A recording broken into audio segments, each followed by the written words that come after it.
Ô, lasqueira, coisa boa, rapaz. Estamos aqui com o Richard, nosso expoente no manejo de conservação no Brasil e no mundo, degustando literalmente os produtos do agro aí do Fabinho. Estamos aqui hoje, finalizando essa visita fenomenal com o nosso amigo Richard, que deu a honra de nos presentear aí com a presença dele aqui em São João da Boa Vista. Poder reunir nossos alunos da Unifeob e estar aqui para discutir, debater, conversar e realizar o sonho de muita gente aí de poder conversar com um cara como o Richard, que tem levado o nome do manejo de conservação e do agro para o mundo afora em nosso nome. Muitas coisas que a gente pensa igual a ele. Outras não, e estamos aqui para justamente bater um papo hoje. Eu estou muito agradecido pela visita dele. Nós estamos aqui hoje fazendo essa finalização no modelo podcast com a turma aqui. Isso vai na TV União também, que vai expandir para as cidades vizinhas. E nós estamos aqui numa mesa de madeira, vestindo algodão, limpando a boca com papel, comendo derivado de animal. Então, o bioagrovete é tudo. Tudo está ligado entre essas três disciplinas. E a gente tem visto essa bandeira ser erguida em muitos lugares e ter questionamentos também de outros contramão aí, de pessoas que se questionam, que não entendem. E eu acho que esse podcast hoje serve um pouco para isso. Por que ele serve um pouco para isso? Tem eu aqui, uma figura humilde de professor, para que conseguir trazer o Richard aqui com muito conversa com ele desde janeiro, né, Richard, conversando com ele para nos atender. A ideia era trazer na Fazenda Escola, mas ele já acabou de me falar que ainda vem uma outra vez para a gente conhecer a trilha ecológica da Fazenda Escola. Mas a ideia era isso. A ideia era trazer um cara como o Richard, que é um cara de renome na manejo de conservação no agro, um cara que tem uma formação de biologia, economia, jornalismo. O Fabinho na figura de produtor rural e os nossos alunos, que aqui está na mesa representado pelo representante de cada grupo de estudo. Temos ali o pessoal representado pelo grupo de estudo da biologia, pessoal representado pelo grupo de estudo de grandes animais, dos animais silvestres e da bovinocultura de leite. Nós selecionamos algumas perguntas para fazer para o Richard e essa rodada da mesa aqui é justamente para isso, Richard. Poder explorar um pouquinho mais o seu conhecimento, pegar um pouquinho mais a sua experiência de vida. Você é um cara vivido, nós temos acho que a mesma idade, 55 anos, não sei se posso revelar, mas é isso aí. Então você é um cara que já passou por muita coisa, já vivenciou muita coisa, é um cara que tem bagagem no que fala, tem propriedade no que fala. Deu a cara a tapa para muitas coisas e isso torna você um cara referência no mercado. E os nossos alunos são sedentos para escutar você falar. Então a gente, quando estava combinando de você vir para cá, selecionamos algumas perguntas e hoje eu queria abrir esse podcast não como eu, o protagonista, mas sim os alunos conversando diretamente com vocês. Então eu queria agradecer você, mais uma vez, o Fabinho também, por ter possibilitado essa visita aqui e abrir os debates com você. Vamos lá? Prazer estar aqui em primeiro lugar. Parabéns, primeiro, para a propriedade top demais, top. Deu até vontade de voltar aqui de novo, cara. Só porque aqui, essa serra aqui, essa mata, a produção. Nossa, que delícia isso tudo aqui. Né? História. Né? Tem história aqui também, vida, é uma vida, gostoso. Prazer estar aqui. Bom. Legal, Richard. E essa troca de energia, cara, quando a gente recebe gente com energia boa, é uma troca de energia, cara. Você me traz energia boa, leva energia boa, a gente se equilibra todo mundo. É muito bom isso aí. Cara, você é um cara diferenciado, é uma honra estar recebendo você. Estou falando pro pessoal, desde que o Plínio me falou, eu falei, não, vamos levar o cara lá, leva o cara lá. Acabou dando certo de vir para cá. Porra, sou grato, obrigado, Plínio. Meu afiliado, meu amigo, meu parceiro. A gente gravou um programa aqui também para o nosso canal de YouTube, só para ficar registrado. Depois vocês vão poder assistir. Enfim, não sei se quando eu subir isso aqui já vai ter. Acho que vocês vão ser mais rápidos que eu. Mas daqui saiu um programa também sobre os búfalos, sobre o queijo de búfalo da região do Médio Mogiana. É isso? Isso. E aquela coisa que eu te falei, Richard, você é uma bandeira que pode nos ajudar muito. A gente está trabalhando muito para a revitalização da nossa bacia leiteira, do setor leiteiro. Nós temos uma reunião agora, dia 6 de maio, junto com a Prefeitura, SEBRAE, Unifeob, todos em busca de resgatar essa identidade regional que a gente conversou durante o programa, que é uma identidade leiteira nossa que temos aqui. Temos aqui a Leco, abandonada, infelizmente, no centro da cidade, aqui já movimentou muito leite, e eu acho que com a sua vinda aqui a gente dá um impulsionamento nessa meta de fortalecer, porque o leite, a cadeia leiteira, ela emprega muito agronomia, emprega muita biologia, emprega muita veterinária, emprega muita gente para trabalhar no estábulo, diferente de uma pecuária extensiva que não precisa muitos funcionários, pecuária de corte. A indústria do leite emprega muita gente. A indústria do leite tem uma característica que eu gosto muito, que você acaba ficando amigo da vaca, não é aquele animal que está solto ali, você todo dia tem que manejar ela, então você acaba fazendo uma amizade com ela. Diferente do corte, porque o corte tem vida para você, enfim, servir o seu propósito. Então ele vai embora cedo, né? Vai embora cedo e você não tem o dia a dia com ele, né? O dia a dia com a vaca leiteira é uma delícia, eu vi você ali passando a mão nos bezerrinhos, isso é uma cultura do amor pelo animal, isso aproxima o animal da gente e não dá essa dicotomia que às vezes o caminho da humanidade leva para separar a gente dos animais. A gente é animal também, né, pô? Somos animais. Então, é esse o propósito. E a gente está nessa luta aí da revitalização do setor leiteiro e a sua vinda hoje aqui é muito emblemática para nós. Então, mais esse agradecimento nesse sentido. Espero que o seu programa ecoe bastante por nós, pela nossa região, pela nossa cidade e pela nossa luta aí da revitalização. Nós temos um exemplo bom do Fabinho, que chegou aqui e mostrou que é possível, fez, verticalizou e está aí com sucesso. E a gente está aqui hoje muito fruto desse sucesso, degustando aí as coisas da mesa dele, e a gente assim quer expandir para outros proprietários. Só fazer um comentário.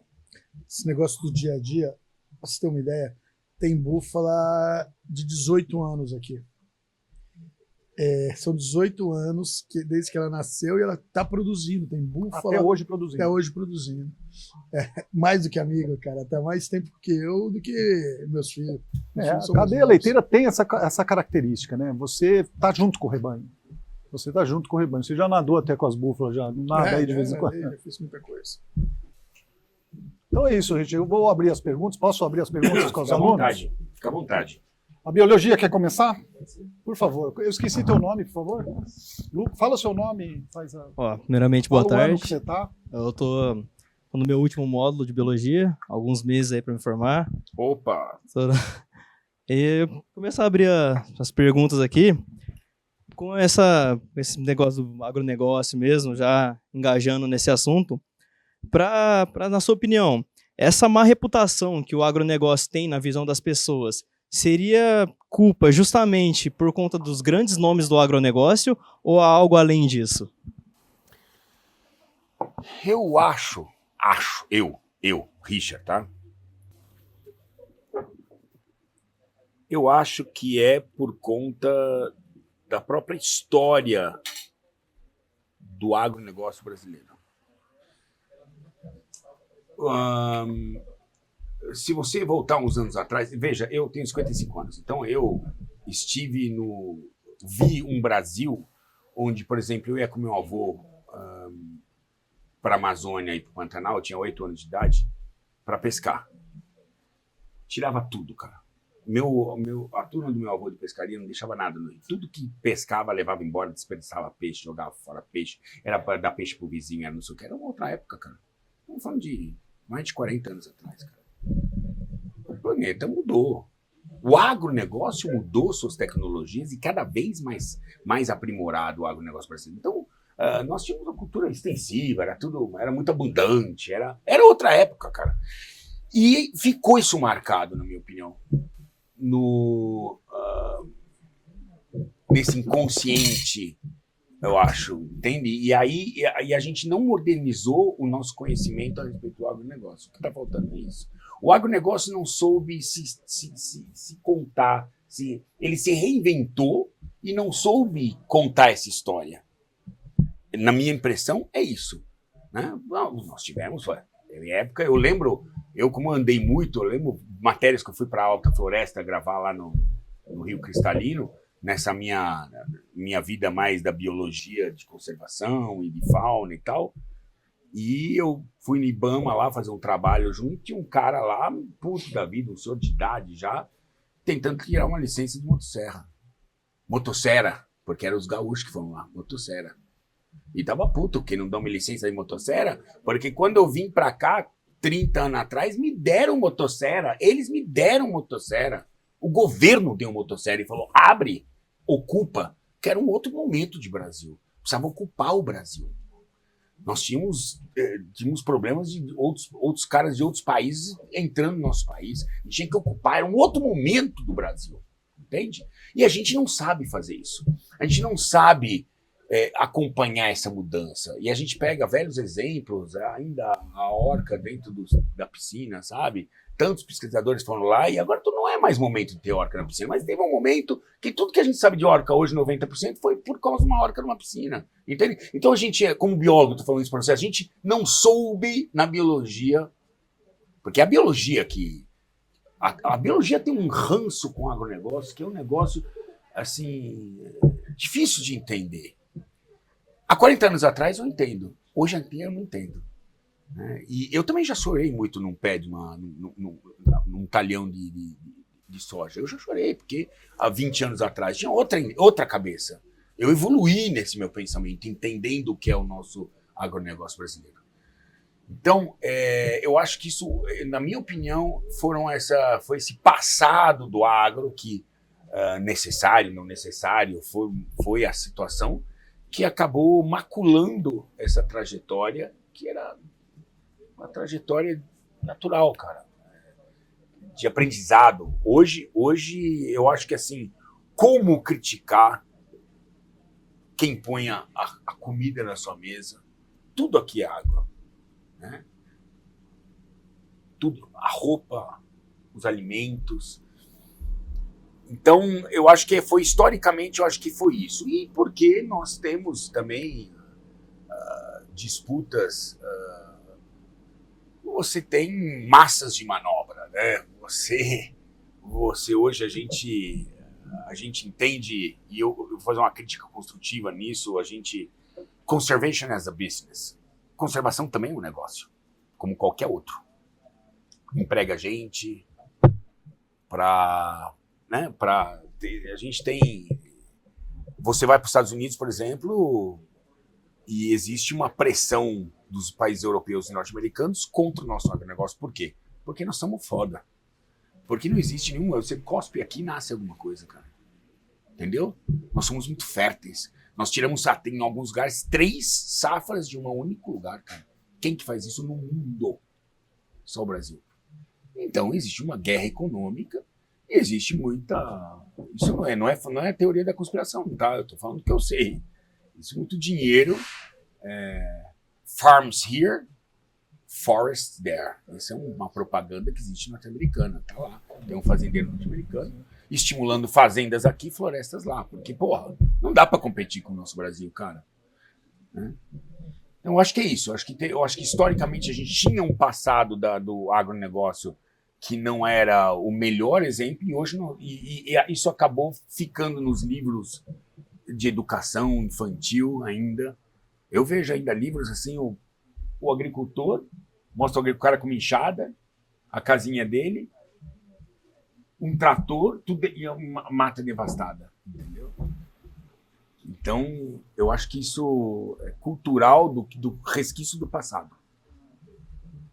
Não atualizamos a nossa agenda e o nosso conhecimento a respeito do agro brasileiro, cara. Nós não fizemos isso.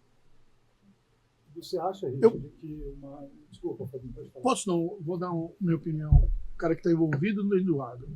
A importância da nossa produção alimentar, muito séria, é segurança alimentar. A gente não pode depender de alguém. A gente vive sem celular, a gente vive sem tudo, vive até sem energia, mas não vive sem comida. Você quer ver uma mãe matar? Deixa o filho dela passando fome. Quando que os caras fizeram uma revolução no Timor? A hora que faltou comida. Derrubaram o governo. É muito importante que tenha comida. Nós somos os maiores produtores de alimento do mundo, cara.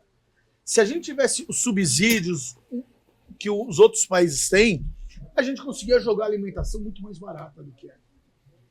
Isso não é interessante. Isso não é interessante para os países desenvolvidos. Essa conversa que querem matar a fome é conversa. Conversa para pegar estudante, para pegar gente com cabeça fraca. É muito importante que o Brasil tenha a autossuficiência alimentar. Nós temos, nós somos um top. O que o Richard falou, nós não tem pra gente. Ninguém produz soja que a gente produz, ninguém produz carne como a gente, ninguém produz tomate, ninguém produz o que nós produzimos. Não é interessante para os outros.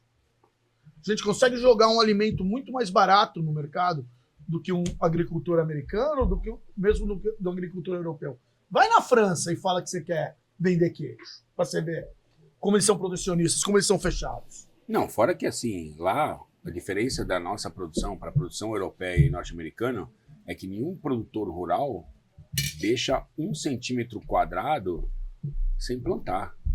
Nós temos um código florestal aqui, maravilhoso, maravilhoso, uma das grandes coisas que, assim, o Brasil devia se unir em torno disso, e se uniu, na verdade, e aqui não se trata de esquerda e direita, nós temos caras de esquerda e direita que montaram esse código O florestal. cara que fez é o Aldo Rabelo. Aldo Rabelo. O Aldo Rabelo é Meu um amigo, contumaz defensor, é um cara de esquerda. O cara, É um contumaz defensor do Brasil e nosso código e do produtor, porque não existe nenhum produtor no mundo que deixa uma parte da sua área com a floresta nativa. Não existe. Só aqui. Então, eu acho que isso é um grande diferencial do nosso produtor. E o produtor não recebe um centavo. Nada, não recebe Pelo um centavo. contrário, ainda tem uma responsabilidade tremenda em cima dessa área. Se queimar, ele quer culpar. Mano, eu sempre gravei bicho, né? Minha coisa sempre foi essa. Aí, quando eu ia lá pro centro-oeste brasileiro, se eu queria gravar uma ema, um tatu, um veado, sabe pra onde eu vou? Pro campo. Porque o bicho tá lá. É difícil gravar no meio da mata. Então, sabe porque o bicho tá lá. O bicho não é Tem bobo. comida. Tem comida. A curicaca, a ema, o tatu, o porco, a queixada, o tarteto. Tá lá no campo. Tá no campo, cara. Essa paisagem, que se apresenta, esse mosaico, terra produtiva e floresta, e APPs, e reserva legal, e unidade de conservação, o bicho ele usa esse mosaico, né? O lobo-guará, ele usa esse mosaico, cara. Ele não fica escondido embaixo. Tanto que, assim, esse até o próprio conceito que a gente tem de corredor ecológico mudou. Não foi atualizado, mas mudou. O que é um corredor ecológico? O que vem à tua mente quando você pensa no corredor ecológico? Um monte de árvore, de mata, que liga fragmentos de floresta. Esse é o conceito clássico. Um campo de soja pode ser um corredor ecológico. Quem vive ali no campo de soja? Ninguém. Então, a onça pintada atravessa, o queixada, a anta atravessa. Qual é a condição principal de um corredor ecológico? Segurança para o animal. É isso. O animal conseguir cruzar um espaço sem ter conflito com arma, cachorro, gato, que ele tenha a tranquilidade de cruzar aquele espaço. Campo de soja, quem que mora lá? Ninguém. Por isso que você vê a onça cruzando. E eu não estou falando isso de boca para fora, é porque eu acompanho os trabalhos científicos, né? Mesmo um canavial, que todo mundo reclama de cana, que tem cana para todo lado. É um corredor, cara. Você anda no meio de canavial, você vê bicho pra caramba, cara. Mas pegando o gancho um pouco do que o aluno falou da biologia, ele menciona dos grandes setores do agro, se isso influencia. Você acha, Richard, que a gente tem uma equiparação saudável e boa em relação ao agrocommodities e à agricultura familiar? Ou seja, a atenção que a agricultura familiar tem recebido está na mesma proporção do que os grandes? Acho que isso tem um pouco a ver com a pergunta dele. Cara, primeiro que tudo é agro, né? O assentado é agronegócio. E o grande também é agronegócio. Eu não sei exatamente o que você chama de pequeno e familiar, tá? Esse cara é familiar? Quantos litros você está tirando hoje? É isso aí que define que É isso que familiar? define. Para leite é. 1.100. Mas eu Já não acho passou que é de isso. familiar. Mas eu não acho que é isso que define. Agora eu vou dizer uma coisa para vocês, como biólogo, tá? Sem pensar em agro. Se você tem essa mesa aqui, é uma grande área, vamos chamar de um latifúndio, que os caras gostam de chamar de latifúndio. Latifúndio. É uma grande área produtiva. E você está no centro-oeste brasileiro, 35% dela é uma grande floresta. O resto é área produtiva. Para conservação, foda-se o social, tá? Para conservação, é melhor grandes áreas do que pequenas áreas. Se eu retalhar essa área aqui, colocar 20 famílias aqui dentro, eu vou ter 20 gatos, 20 armas, 20 cachorros, e para conservação e para os animais que vivem aqui, é uma merda. Ponto. Ok? Oh, mas não tô. Nós vamos ter que achar um equilíbrio dessa merda, beleza? Mas estou dizendo isso. Para conservação, é melhor o latifúndio e as grandes propriedades do que as pequenas propriedades. Ok? Sinto muito. Para conservação. Pode ser um dos pontos que a gente vai discordar. Mas assim, eu estou falando para o animal que vive ali. Eu fiz aqui, ó. Compostela. 30 dias caminhando naquele morro. Sobe na Espanha, desce, sobe. Lindo. Pai com filho trabalhando, pequenas propriedades, não sei o quê. 30 dias caminhando. Sabe o que eu vi? Uma salamandra. Uma bendita salamandra. Não tem passarinho na Europa. Não tem nada. Por quê? Não tem, porque uma propriedade do lado da outra, cara. Então, primeiro que lá não tem o conceito de reserva legal, mas quando você põe o conceito de reserva, o que você vai ter? Um monte de pequenas propriedades com pequenos fragmentos de floresta, muitas vezes que não se comunicam. Eu gosto do cara grande que põe uma baita florestona aqui. Para conservação, é bom. Então, aí eu estou jogando isso na mesa porque o mundo não é perfeito, tá? O mundo não é perfeito. Mas a gente tem que tomar muito cuidado com pequenas propriedades e falar assim, isso é legal. É legal social, mas não digo que é legal para a fauna. Para a fauna são mais desafios, são 20 desafios diferentes. Enquanto ela teria um só, ela agora tem 20. Entende o que eu quero dizer? Entendi. Até o seguinte, 20 propriedades pequenas, os caras não vão ter tratamento de efluente em 20 propriedades. Agora, uma propriedade grande tem um proprietário grande, um cara que produz realmente, que é profissional, ele tem tudo dentro da regra. Agora você vai numa propriedade de 5 hectares, 10 hectares, 20 hectares, manda o cara fazer uma estação de tratamento de efluente, o cara não tem grana pra isso, cara. Ele vai jogar o cocô dele no rio mesmo. Então, eu entendo a questão social, tamo junto, vamos pensar, mas eu tô falando como biólogo agora, tá? Não tô puxando a sério. Então, assim, é uma coisa que tem que ser cuidada. A pesquisa que o Leandro Silveira desenvolveu a respeito de onças pintadas, por exemplo, chegou à conclusão, um trabalho que foi publicado por ele, que o grande mata menos que o pequeno. Sim.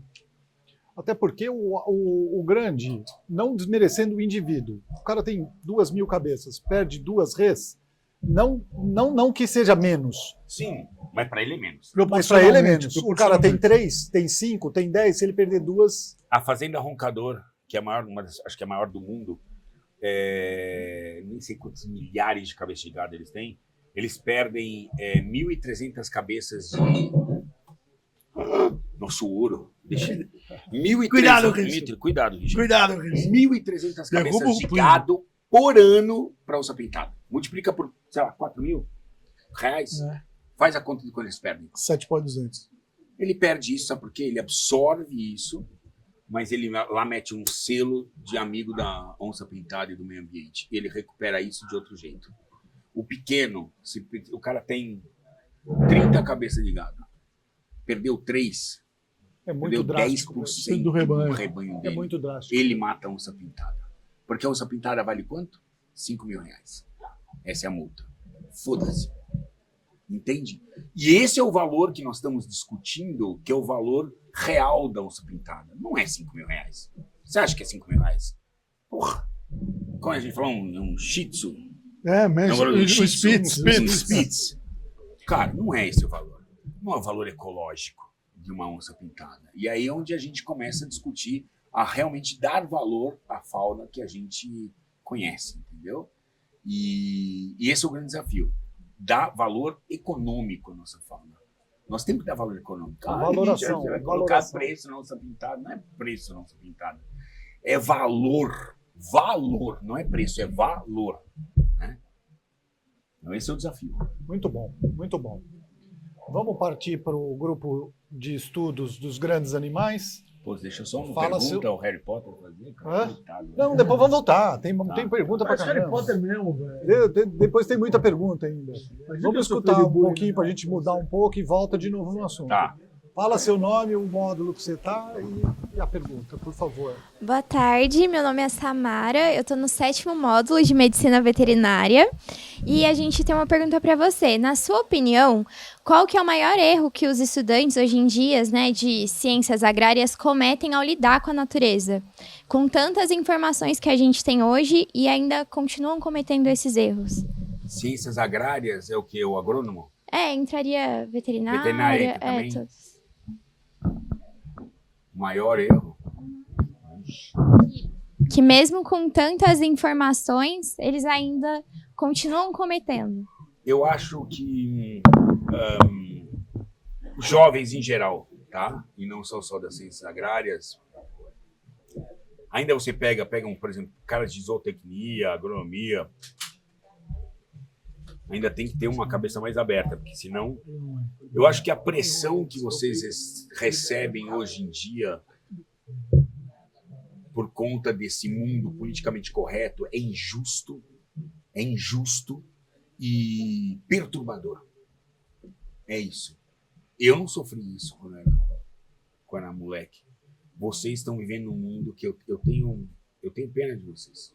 Porque vocês não podem sequer se expressar porque vocês são condenados, execrados imediatamente.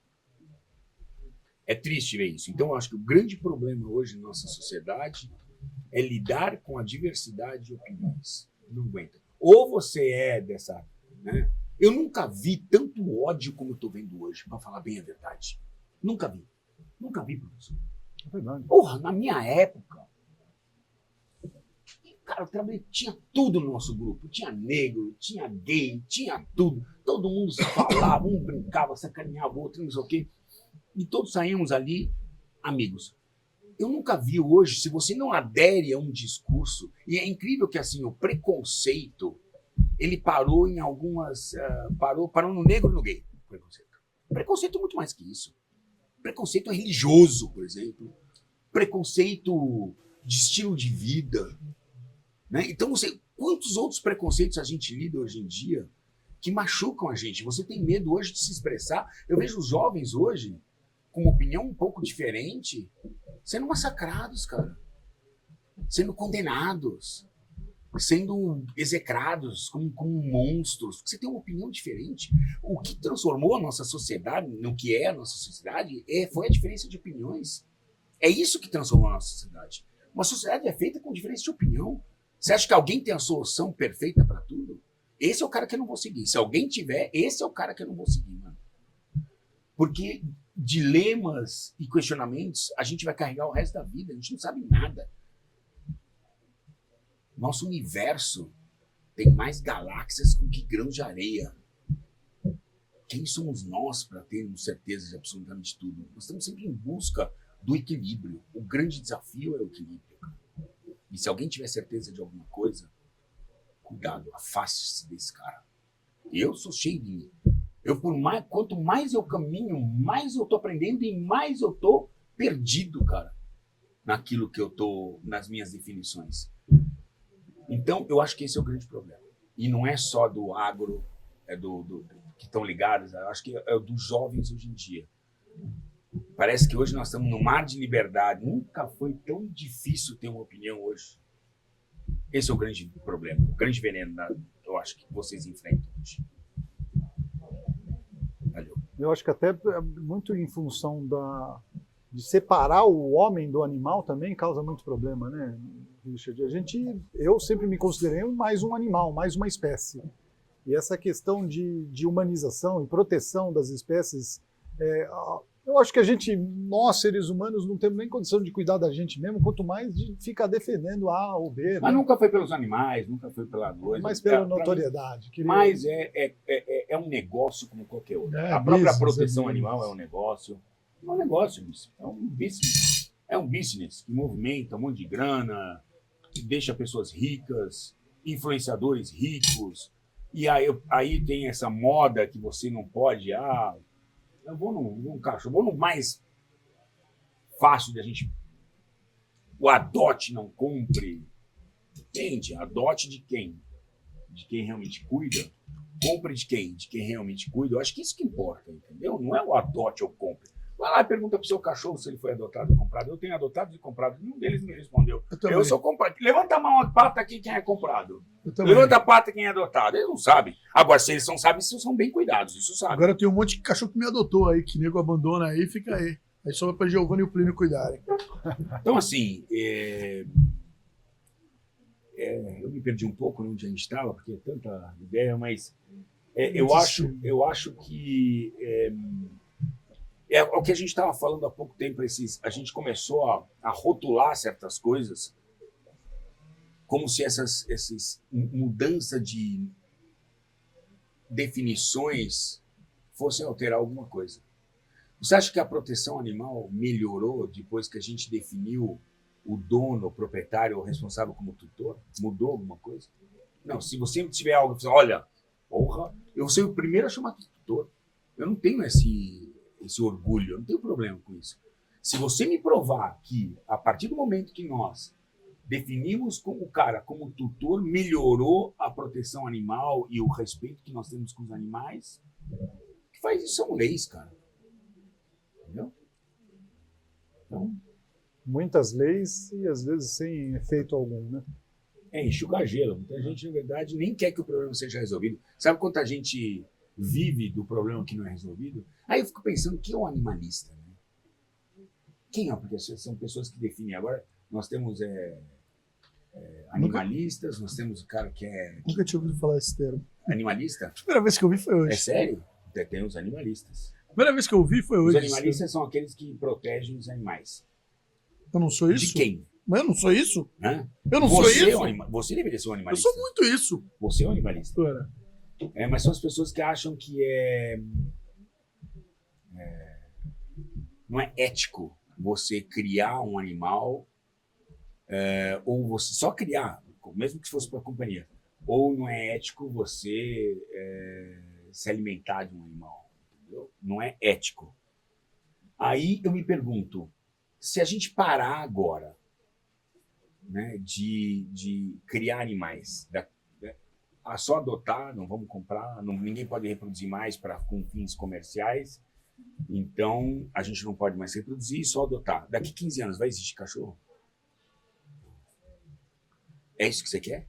Não. Não. Cachorro tem função de cachorro, cara. Cachorro é cachorro. Não. Então, assim, então, que tipo de animalismo é esse, cara? Que quer condenar a extinção, um trabalho de milhares de anos, cara. Tem 40 mil anos que a gente já tem se relaciona com lobos e coisa. 40 mil anos. O cavalo fez o homem dar um grande salto. O homem conquistou áreas, terrenos, saltou com a entrada do cavalo na vida dele. Que relação bonita essa. Que a gente enxerga o feio se a gente pode enxergar o bonito? Muito bom, muito bom. Vamos lá para mais uma rodada? Bruna, do grupo de estudo do GEAS, grupo de estudo de animal silvestre. E agora? Veterinário ou bióloga? Veterinária. Pet. Tá. Boa tarde, eu sou a Bruna, sou do 9º módulo de Medicina Veterinária. Faço parte do grupo de estudo de animais silvestres. E a nossa pergunta para você é: qual o maior desafio que você enfrentou na sua carreira lidando com animais selvagens, em conjunto com essas outras áreas, e qual conselho você daria para a gente que está iniciando nessa carreira? O maior desafio meu, que na verdade, esse é o meu dia a dia, mas é a comunicação da forma que eu acredito, né? Que esse é o maior desafio, é tentar arrebanhar as pessoas que estão flutuando ali, que estão buscando informações para se sentir segura. As pessoas não sabem onde buscar informação, porque todo mundo tem coração e é emotivo, e nós latinos especialmente somos mais emotivos ainda.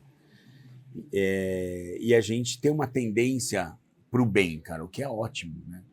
Só que nesse caminho há muita confusão e mistura de agendas, porque É como ter um filho, sabe? Você, quando tem um filho, se você deixar o seu filho fazer o que ele quer, você vai criar um cara despreparado para a vida. Um monstro. Despreparado para a vida. Então você tem que corrigir ele. E dói corrigir. Não é algo que a gente quer fazer, mas que precisa fazer. E conservação é exatamente isso. Tem coisas que a gente não gostaria de fazer, mas tem que fazer. É simples. Quando tem pouco bicho, tirar bicho da natureza, botar atrás uma gaiola, ter um nome bonito para isso, chama-se conservação ex situ. Reproduzir esse bicho para um dia devolver para a natureza. E quando tem muito bicho, que é o desequilíbrio, retirar o excesso faz parte também. A gente não sabe lidar com a agenda positiva, né? O Queixada é um exemplo disso no centro-oeste brasileiro. Ninguém quer saber o que está acontecendo. Aí você relega ao produtor resolver o problema. E se ele resolve o problema, ele é multado. Então, assim, como você vai? Mas porque eu... E existe uma coisa que é muito engraçada aqui. Isso é uma coisa que eu fico... Porque... foda-se o produtor. Você é burro. Se o produtor tiver problemas, sabe quem vai pagar a conta? Você, papai. O arroz vai ficar O mais arroz fica ele vai passar o prejuízo para você. Quanto é o prejuízo? Tanto. Passa para o preço da mercadoria, cara. Não existe almoço grátis. Então nós temos que torcer pelo nosso produtor. Porque se ele estiver se desempenhando bem, vai ficar o alimento mais barato. Só por isso já que a gente tem que torcer por ele. Só por isso. Então são os conceitos errados. E assim, aí fala assim, vamos lá. Mas o Queixada está comendo milho do produtor. Lasque-se o produtor. Bem feito. Quem mandou? Que ótimo. Não, que ótimo. Só que aconteceu o quê? Um desequilíbrio. Agora tem muito Queixada. E muito Queixada é problema só do produtor? Não. Além de ser um problema do produtor e é um problema nosso, que se for para ele, produtor, o problema para ele vai ser um problema nosso, nós temos um desequilíbrio total. Eles nascentes d'água que esses caras destroem. Não conta? Um excesso de animais numa área é ruim, qualquer espécie. E temos que lidar com a nossa espécie, que já tem muito, né? Então, como era a sua pergunta mesmo?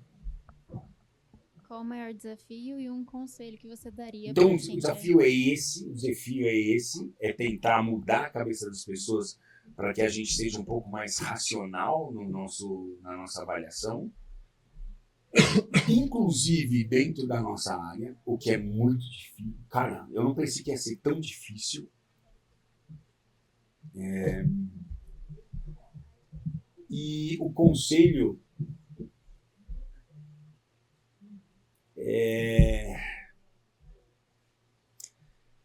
aí para vocês, assim, se realmente vocês se importam mais com o nosso planeta e menos com as opiniões dos outros, comecem a estudar um pouco mais e avaliar os processos todos de uma forma mais científica e menos emocional. Esse é o conselho. Se é que vocês realmente se importam com o planeta que vocês vão ter que lidar. Porque o problema é de vocês, não vai ser meu não. Eu não vou estar aí. Então, de boa, o problema é seu. Se você realmente se importa menos com as opiniões dos outros, é um bom caminho. E é um processo doloroso, especialmente para quem é jovem, tá? Para aí volta para aquilo que a gente conversou. Como é injusto isso. Porque o jovem está sempre procurando autoafirmação, se incluir no grupo. Que grupo é esse, papai? Que show da Xuxa é esse? Que show da Xuxa é esse? Eu não quero fazer parte, mas eu já sou velho, entendeu? Para mim é fácil falar isso. Para mim é fácil falar isso. Matem-se, entendeu? Eu não ligo mesmo, cara. Eu não ligo mesmo. Eu não importo. Quem briga é minha mulher, que fica ali olhando os comentários. Aí ela vem falar comigo e fala, eu nem quero saber que se foda. Porque eu sei que eu estou no caminho, que é o do bom senso. E não é assim, não existe nada lá. Que lindos, pequenos, aqui 3 não são os mesmos meninos aí, ó. Que maravilha isso. Meu Deus, que bonito. Aí. É mais fácil para mim, porque eu sou mais seguro de mim mesmo. Vocês têm que se provar. Eu já fui batizado por todas as águas de São Francisco. Eu já tenho outra fase. Então, para mim é mais fácil. Eu tenho realmente fico conduído por vocês jovens que não podem abrir a boca hoje, mas isso está mudando, tá? E eu vou dizer uma coisa para vocês. Tá mudando por caras, por velhos como eu, tá? Que estão dando a vocês um pouco mais de segurança e um pouco mais de outra coisa. Eu lembro as primeiras tatuagens, não tem nada a ver, mas tem tudo a ver. Antes, cara tatuado, eu tenho tatuagem desde que eu tinha 15 anos de idade. Desde que eu tenho 40 anos de tatuagem. 40 anos, fiz a minha primeira escondida, meu pai. Aí esqueci um dia, ele falou, o que é isso? Não tem sujeira nas suas costas. Quase me matou. Mas, e hoje a gente usa tatuagem e o cara tatuado não é mais o... Todo mundo tem lixo tatuagem. da Eu não sociedade. conheço ninguém que não tem. Ah, agora sim, mas porque Tudo a gente bem. abriu uma picada, papai. E é isso que eu tô tentando fazer no agro. Abrir uma picada para que vocês possam ter um pouco mais de segurança e tendo bom senso. Entendeu? Tendo bom senso. Para que vocês possam falar, pô, esse cara não tá falando coisa idiota, não, cara. Ah, eu não gosto do Richard. Foda-se, mas esse cara falou um negócio que...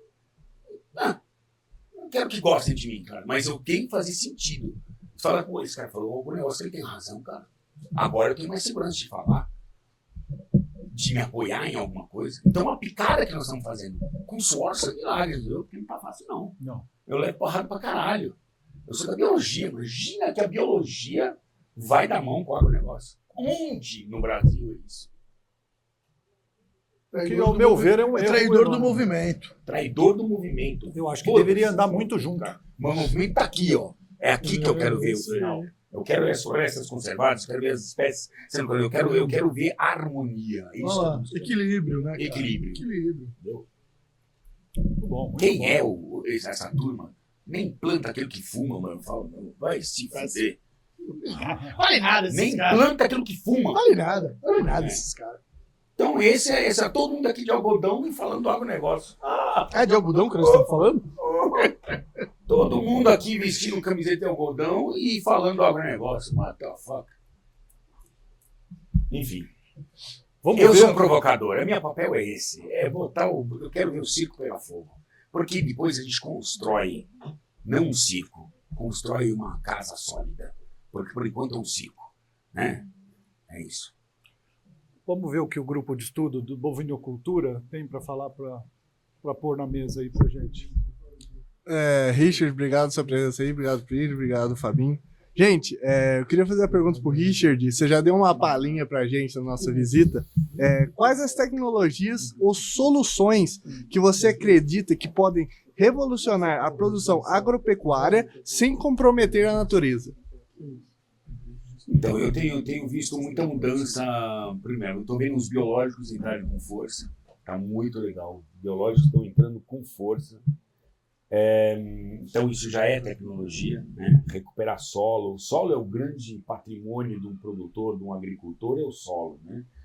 E não só da agropecuária, mas também para um produtor que depende, né, de um bom solo. Cara, é do mundo, né? Porque a gente tá aqui de passagem, daqui a pouco não entramos mais, mas o solo tá aí, meu. E eu sei quanto tempo leva para preparar um bom solo. E então acho que assim, as tecnologias que estão vindo hoje do agronegócio cada vez estão mais sustentáveis. E a gente está produzindo mais em menos espaço. Eu fiz uma matéria recentemente, 2 matérias lá no Mato Grosso, sobre a questão dos defensivos, que é uma coisa que muita gente, né, tá... E estou ainda trabalhando em cima disso. Ainda não tenho uma opinião formada 100% sobre tudo, mas eu tô lá aprendendo agora. Tem coisa assim, fala assim, o defensivo, o glifosato, por exemplo, um defensivo, né? O glifosato é o mata-mato. É o que você vai na agropecuária e compra. Você pode comprar glifosato. Não é algo que, oh meu Deus, que é proibitivo. Não, qualquer um pode ir numa agropecuária comprar glifosato para mata-mato. Sabe qual é a diferença nossa e de um produtor? O produtor faz conta e nós não fazemos. Olha, você vai pegar o mata-mato, vai pegar uma tampinha daquela, vai matar aquele mata assim, vai querer despejar ali, sem olhar a quantidade que você tem que usar. O grande produtor tem que usar, porque é prejuízo, é custo para ele. Então ele vai fazer exatamente o cálculo que ele precisa usar de glifosato. E assim, não há como você plantar hoje e produzir, entregar o que está sendo entregue hoje sem defensivo. Agora, os defensivos estão melhorando cada vez mais. Eu fiz um trabalho lá no Mato Grosso, estimulado por uma associação que era a ProSoja, a ProSoja Mato Grosso, que eles falaram, a gente quer discutir o assunto. Eu falei, então eu tenho que ter liberdade para trabalhar, beleza? Então, eu fui em dois caras que não tem nada a ver com agronegócio. Primeiro, um cara que é criador de abelha. Tem nada a ver com agronegócio. Ele coloca as suas caixas dentro das reservas legais e das APPs do produtor. Sabe que a soja também tem flor, né? Aí a abelha vai lá e também poliniza, bom para o produtor, né? E as abelhas estão lá do lado do campo, dentro das reservas legais. Aí, pô, foi a primeira coisa que me mudou um pouco a visão de como eu vejo as coisas, porque, pô, são feitos para matar inseto, né? Os defensivos. Mas a abelha, o cara tá lá criando, ele tem nada a ver com o negócio, usando as reservas legais. Não me deixou assim. Você começa a levantar evidências que a respeito, como eu falei, não concluí ainda. Eu estou fazendo agora um trabalho meu mergulhando na questão dos defensivos, tá?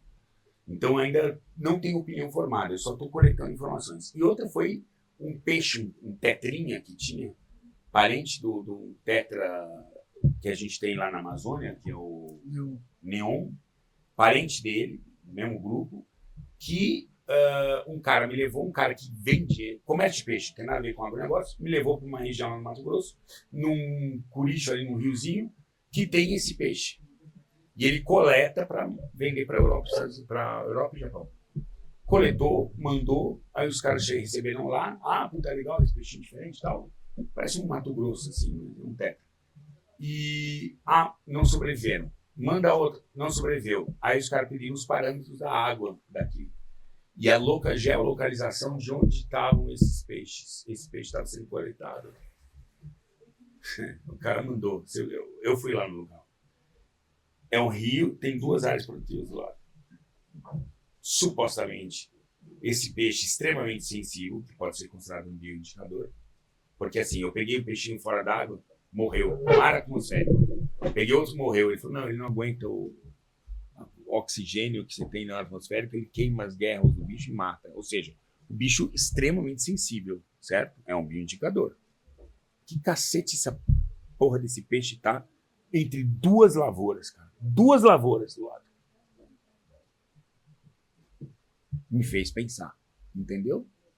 Me fez pensar.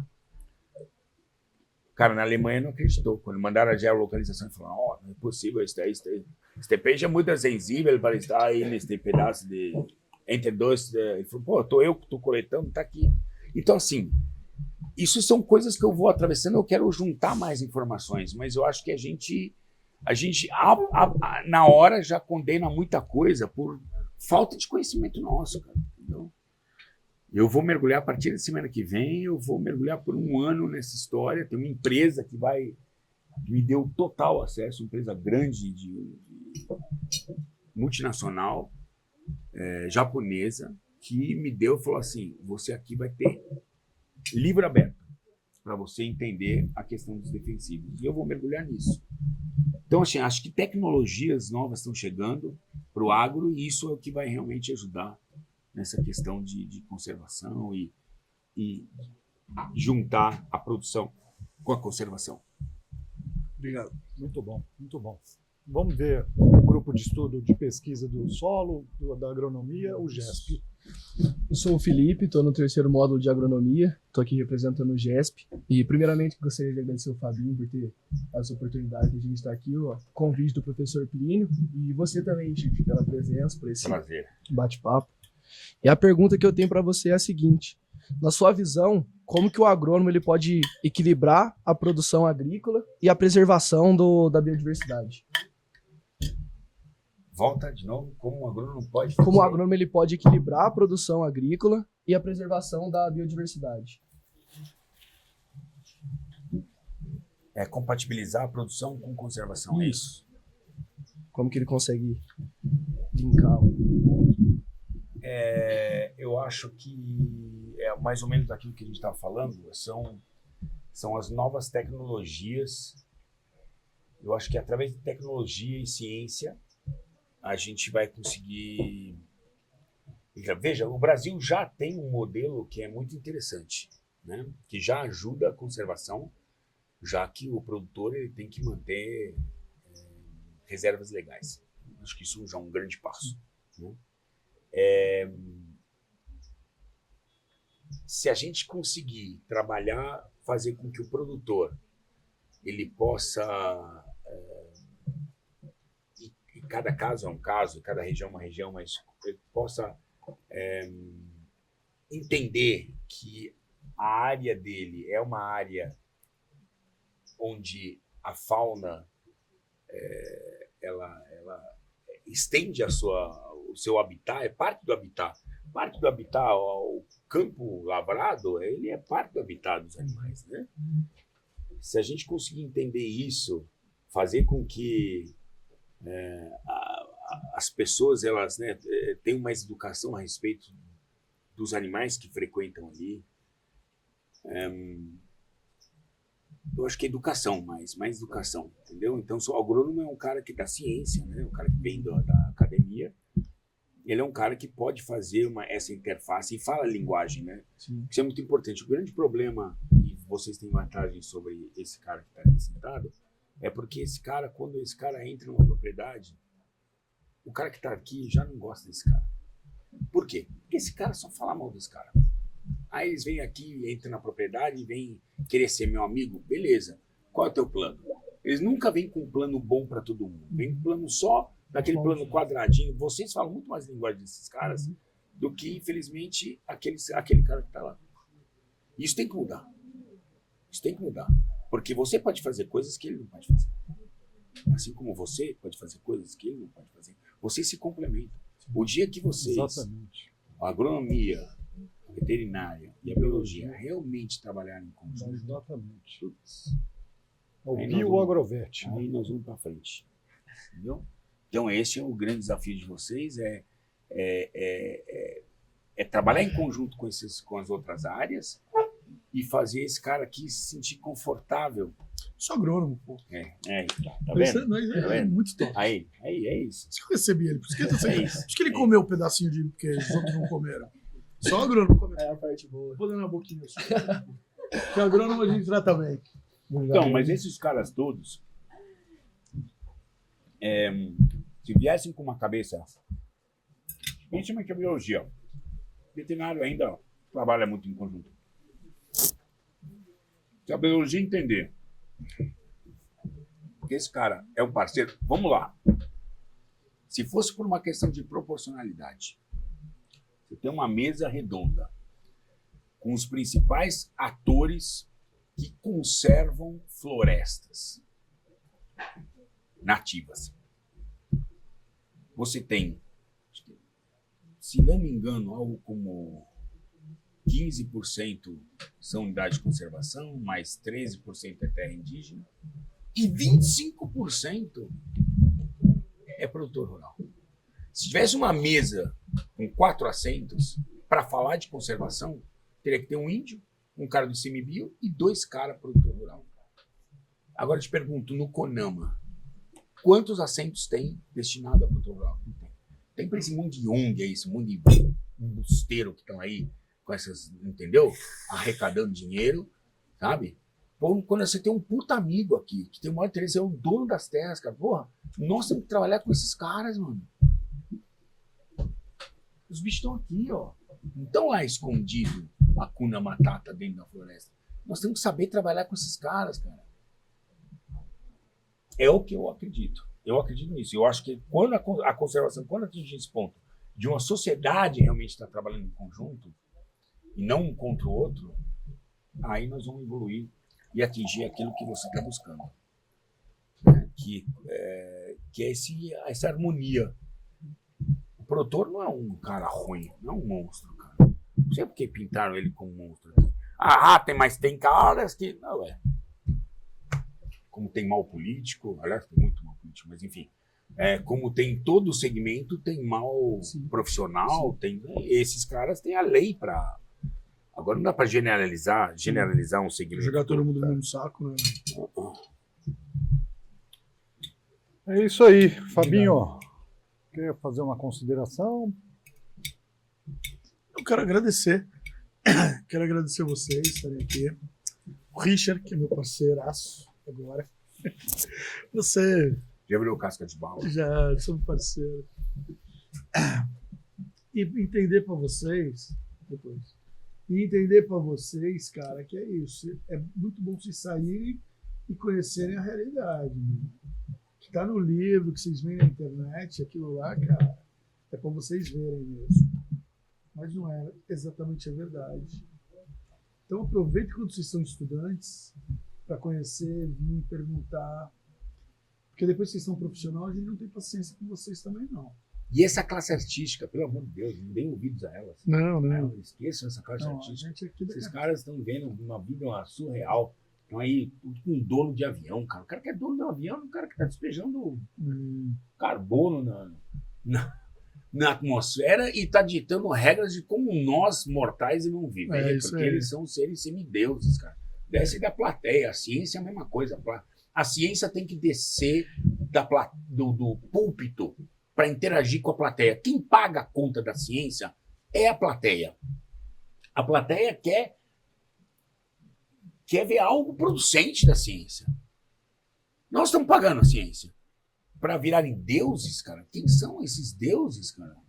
É um bom cientista, como tem um bom astrônomo, como tem um bom pedreiro, como tem um bom fazendeiro, como tem um bom produtor. Quem colocou esses caras como deuses que são mais do que todo mundo, cara? Eu trabalho como qualquer outro, até porque a ciência muda a cada segundo. Antes não podia comer ovo, agora pode comer ovo. Coisa Antes dinâmica. vinho não podia tomar, agora vinho é bom. vida é dinâmica. Pô, ninguém sabe porra nenhuma, tá todo mundo resolvendo ainda coisa. E aí viraram deuses os deuses da ciência, cara.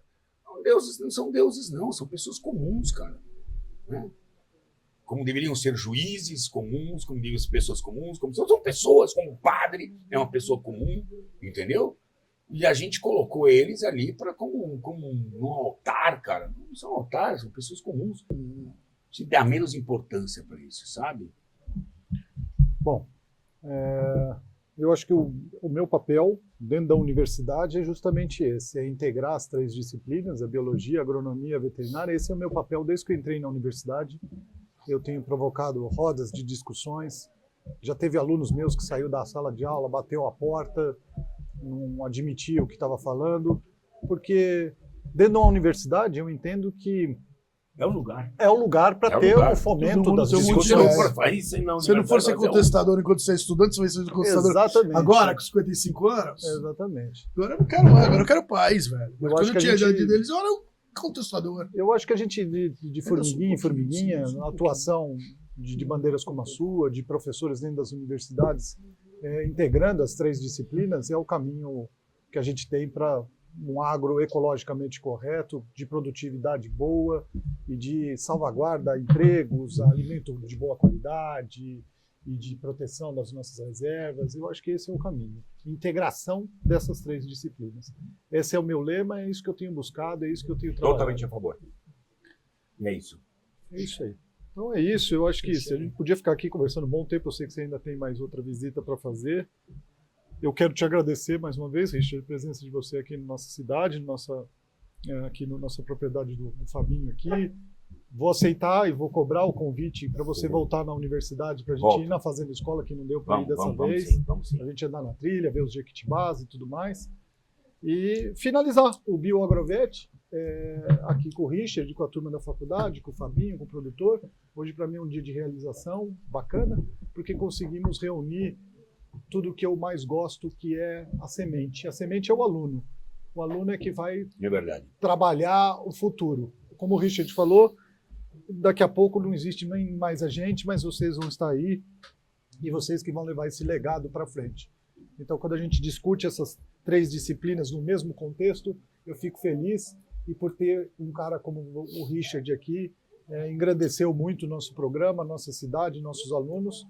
E aqui eu finalizo te agradecendo de novo, o Fabinho, a todos os alunos que puderam vir, num feriado, estar aqui presente, e terminar o nosso bate-papo com muita alegria de ter podido conseguir esse feito aqui para a nossa região. Então, deixo aqui meu muito Viva obrigado Brasil, a todos. Vamos ser orgulhosos do nosso país, vamos ser mais patriotas. Nosso país é maravilhoso, as pessoas são maravilhosas. Não existe outro país como o Brasil.